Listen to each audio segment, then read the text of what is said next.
Some British restaurants weren't just places to eat, they were part of our culture. Let's look back at the iconic spots we wish we could visit just one more time. Wimpy. Wimpy wasn't flashy, and that was the point. It was Britain's first real burger chain, long before McDonald's arrived and rewired everyone's expectations. Table service, stainless steel milkshake cups, menus with knives and forks instead of trays. It felt like proper dining, but without the price tag or pressure. Families would go there on Saturdays after shopping. Kids sliding into those deep red booths that looked more American than anything else in the country. Their bender in a bun was iconic, a curled frankfurter, sliced open, served with ketchup and that odd soft bun that never quite browned. You could get Knickerbocker glories tall enough to wobble, and waitresses who still said love while clearing plates. In the 60s and 70s, it felt cosmopolitan, like Britain was peeking into modernity through ketchup-stained menus. When McDonald's and Burger King arrived with counter service and speed, Wimpy seemed slow, quaint even. Most converted or closed. A few still linger, ghostly survivors in seaside towns, reminders of when fast food didn't mean rushing. Burney Inn. If Wimpy was Britain's answer to the American diner, Burney Inn was its version of the steakhouse. Though really, it was closer to a ritual than a restaurant you'd walk in, and it already felt like you were doing something grown up. The red velvet seating, the dark wood paneling, the low lighting that made every meal feel slightly secretive. For a country still shaking off post-war rationing, Burney made eating out seem like luxury within reach. The menu never really changed, which was part of the comfort prawn cocktail, steak and chips, Black Forest Gâteau, the Holy Trinity. You didn't go there to experiment. You went there to feel you'd arrived somewhere that mattered. Waiters wore bow ties, wine came in stubby bottles, and couples on anniversaries dressed as if they were attending a small wedding. It wasn't glamorous in the modern sense, but it was aspirational. Britain learning how to treat itself. When fast casual dining took over in the 90s, Burney felt like a relic overnight. Its charm became kitsch, its formality out of step with people wanting quicker meals and brighter spaces. Still, there's an argument that no restaurant since has ever made the ordinary diner feel so dignified. Little Chef. You could always spot one before you saw the sign. The red roof, the low brick, the smell of frying batter bleeding into the car park. Little Chef was Road Trip Britain. The first opened in 1958 near Reading, inspired by American diners, though ours were quieter, greasier, and somehow more polite. By the late 80s, there were over 400 of them, lined along A roads like mile markers of a simpler country. Every table had those laminated menus, sticky with syrup and tea stains that never quite scrubbed off. The Olympic breakfast. 2 sausages, 2 eggs, mushrooms, hash browns, and a grilled tomato was a test of endurance, not appetite. Kids ordered pancakes drowned in golden syrup that pooled into the grooves of the plate. The staff uniforms changed over the years, brown polyester, then blue, but the rhythm never did. Truckers in the corner, families by the window, and someone always asking if the coffee was refillable. It wasn't. By the 2000s, when Starbucks and service stations turned everything corporate, Little Chef felt frozen in time. Even Heston Blumenthal's 2009 Rescue, new menus, new design, couldn't shake the nostalgia loose from its wallpaper. People remember it fondly, but the truth is it wasn't great food. It was dependable, familiar, and that mattered more. You didn't stop at Little Chef because it was special. You stopped because it was there, and somehow that was enough. Happy Eater. People always reduce it to Little Chef with a smiley logo, which misses the point entirely. Yes, they both served fry-ups and instant coffee off the A-roads, but Happy Eater had personality.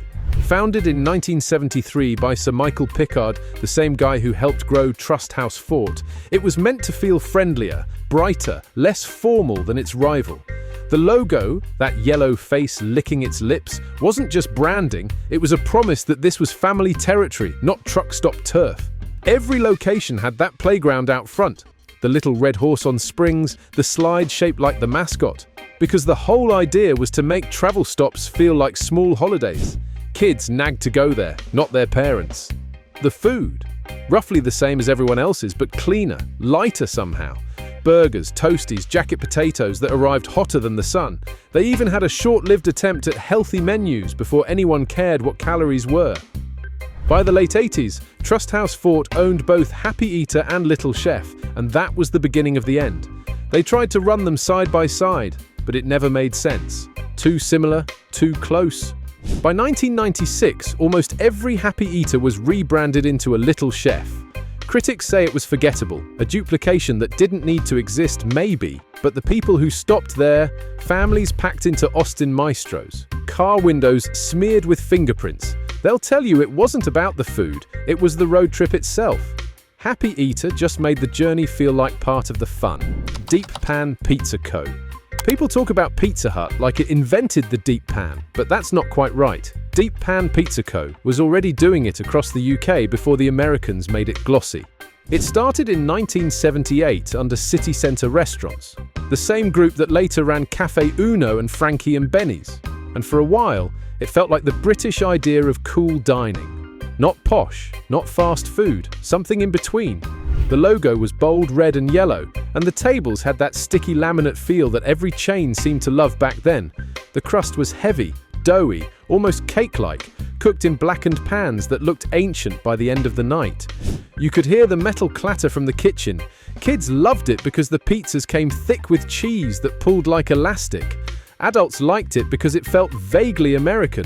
Refillable Coke, red booths, checkered napkins, but without the brashness, it was Pizza Hut without the corporate polish. By the mid-90s though, the chain started shrinking fast. City Centre Restaurants decided to rebrand most locations into Frankie and Benny's. Same dining crowd, just different nostalgia. Some say the pizza fell out of fashion. Others say it was just poor timing. Probably both. Here's the strange part. You can still find people online swapping recipes, trying to recreate that base. Crisp on the outside, chewy inside, somewhere between bread and sponge. Maybe it was never truly great pizza, but that wasn't the point.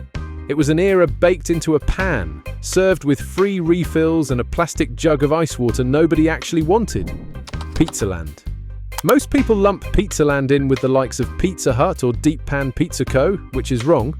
Pizzaland was never trying to be them. It wasn't a copycat, it was the blueprint. Founded in 1970 in the Northwest by David Dutton, it arrived before pizza chains were even a concept in Britain. At its peak in the late 80s, there were more than 140 restaurants across the UK. People forget that before Pizza Hut rolled in with its red roofs and refill culture, Pizzaland was the one teaching British families what pizza even was. The problem was success, or the kind that comes too fast and too thin. Expansion stretched quality, and by the time the brand hit London, its identity had blurred. It wasn't quite Italian, not quite fast food, just somewhere in between. Then came the pizza for a penny deal.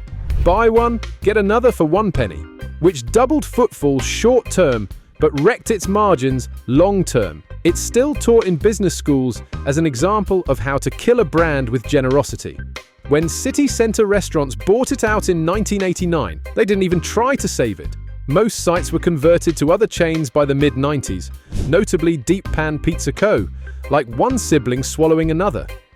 Here's the thing, though for a lot of people, Pizzaland was their first pizza, the first molten mozzarella, the first burnt tongue from biting too soon.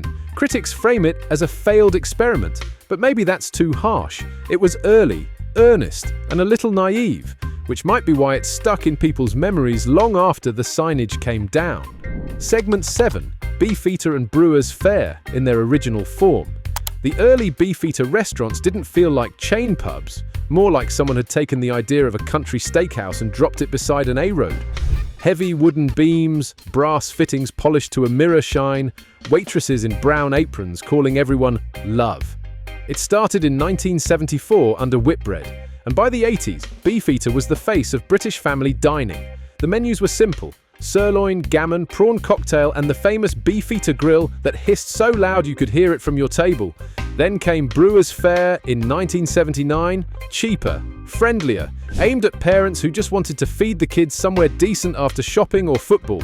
Both chains thrived because they hit a gap, halfway between the pub and the restaurant, a place where no one judged you for ordering scampi or a pint of bitter with your Sunday roast. Here's where it shifted. In the 90s, Whitbread pivoted hard toward efficiency.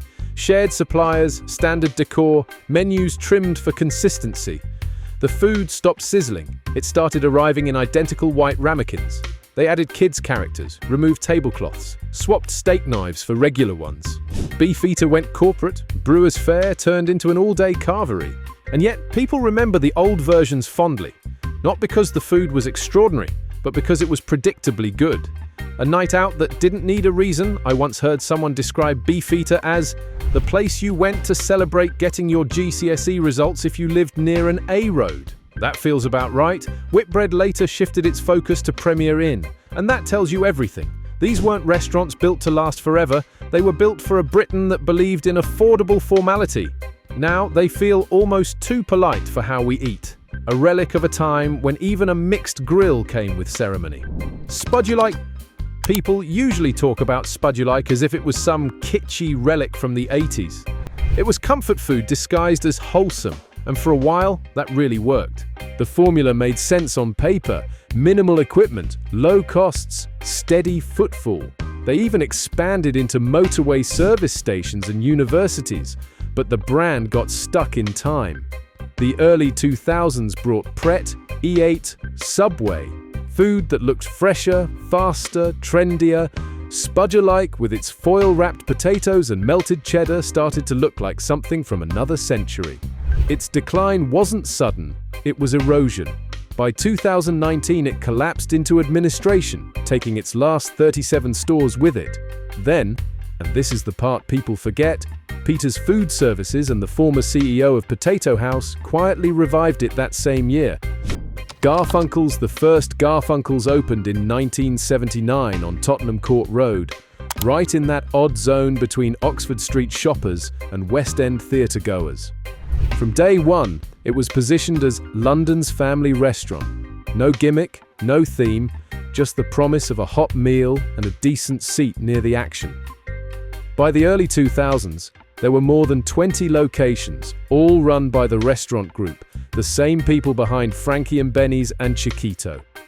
They called it casual dining, though in practice it sat closer to a tourist stop with laminated menus and slightly confused international dishes. Lasagna, full English, Caesar salad, all on one page. The kind of place you ended up in, not necessarily sought out. Here's where it gets interesting. Garfunkel's thrived precisely because it didn't stand for anything specific. It was predictable in a city that constantly reinvented itself. Steady pricing, long opening hours, and food that always hovered around fine. It became part of the London routine for coach tours, office workers, and anyone too tired to gamble on something new. By 2019, though, that predictability became its downfall. London's dining scene had moved to fast casual chains and grab-and-go culture. Garfunkel's, with its table service and three-course menus, suddenly felt like a relic of pre-smartphone eating. When people still had the patience to sit, the pandemic finished what the market had already started. Most locations shut down by 2020, and the restaurant group quietly retired the brand. But here's the thing. There's a strange nostalgia for it now. Maybe not for the food, but for what it represented. A middle ground that doesn't really exist anymore, somewhere you could take your nan and still get a burger. People laughed at how generic it was, but in hindsight, that blandness was its charm. The Angus Steakhouse, original pre-2000s incarnation. The Angus Steakhouse was basically London's answer to the American diner, except instead of milkshakes and jukeboxes, it was steak and red velvet booths under neon signs. The first one opened in the 1960s, owned by Reginald Eastwood, a butcher who saw how tourists flooded central London and realized they didn't want pub food or fine dining. They wanted something safe, familiar, and slightly overcooked. By the late 80s, there were around 30 locations, mostly clustered around the West End: Leicester Square, Piccadilly, Oxford Circus. The menus were blunt: rump, sirloin, T-bone, all served with chips, peas, and that distinctive metallic steak knife. No garnish, no fuss. It was an operation designed for speed. Turn tables fast, feed tourists, move on. It became infamous among Londoners for exactly that reason. Locals avoided it, calling it overpriced or dated. But that's missing the point. Angus wasn't trying to win over food critics.